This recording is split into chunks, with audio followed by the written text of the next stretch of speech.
Australia जान्छु भनेर सोचिरहेको चाहिँ फाइनेन्सियल डकुमेन्ट नै स्ट्रङ छैन, के गर्ने होला। अस्ट्रेलियाको बारेमा सबथोक बुझेको थिएँ, तर अब अरू कन्ट्रीहरूको बारेमा केही इन्फर्मेसन थाहा छैन।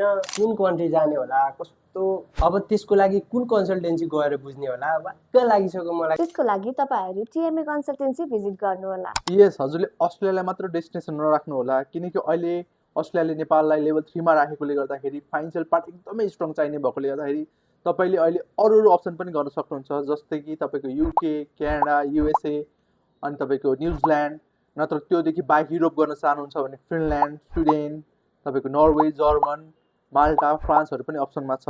र मैले भनेको कन्ट्रीमा तपाईले डिफ्रेन्ट कन्ट्रीहरूमा विथ डिपेन्डेन्ट पनि सँगै जान पाउनुहुन्छ, जसले गर्दाखेरि तपाईलाई कुनै प्रब्लम पनि हुने छैन र सम्पूर्ण प्रोसेसहरू हामी तपाईँलाई मजाले एक्सप्लेन गर्नेछौँ।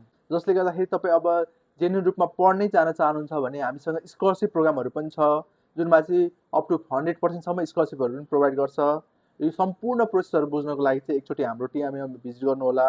यदि तपाईँ काठमाडौँदेखि बाहिर हुन्छ भने हामीलाई वाट्सएपमा पनि कन्ट्याक्ट गर्न सक्नुहुन्छ, जसले गर्दाखेरि तपाईँको इच एन्ड एभ्री कन्फ्युजन चाहिँ हामी मजाले क्लियर पार्नेछौँ र जसले गर्दाखेरि तपाईँलाई कुनै कन्फ्युज हुँदैन, so that you can get lots of idea for abroad study.